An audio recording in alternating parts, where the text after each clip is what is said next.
Okay, just two more quick questions left, and we're going to tackle both of these in this one section. So the first thing I want to talk about is that func thing inside of our main.go file.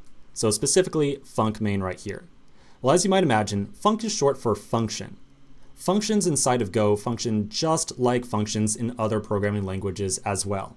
So if you're familiar with functions in Ruby, Python, JavaScript, very similar in functionality. We declare a function by placing the func keyword, then the name of the function, and then an argument list. If I put this in diagram form, it might look a little something like, let's see if I can find it right here. Here we go. So first off, we declare that we are going to create a new function with the keyword func.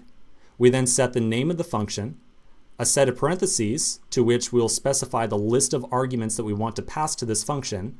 We then place our curly braces, and then inside of those curly braces is our function body.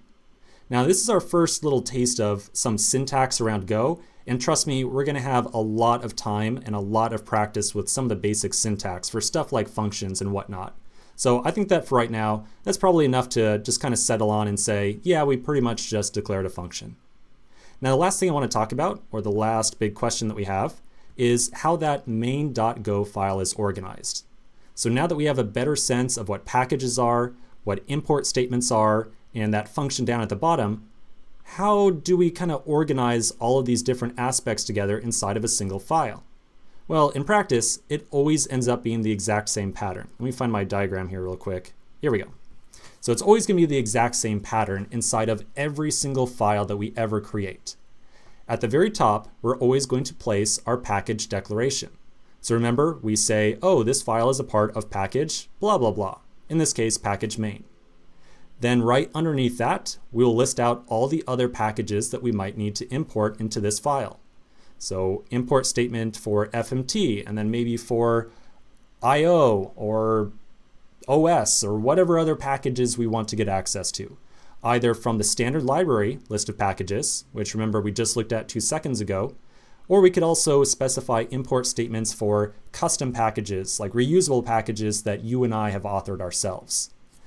After the package and import statements, we then get down to the body of the file, which is where we add in a bunch of logic that actually kind of does something. So it'll be a collection of different functions, variable declarations, and all that kind of other good stuff as well.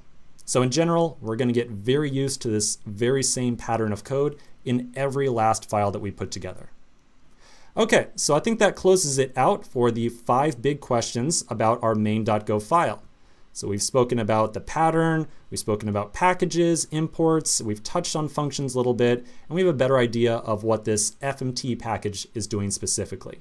So I think that pretty much concludes it for a very basic overview on this very, very basic program. Hopefully you agree with me now that even though it was a boring Hello World program, we still got a pretty good amount out of it. However, yes, this is a very simple, straightforward program. So let's continue the next section where we're going to start talking about a much, much more complex project that we're going to start working on. So quick break, and then we'll dive into the next project in the next section.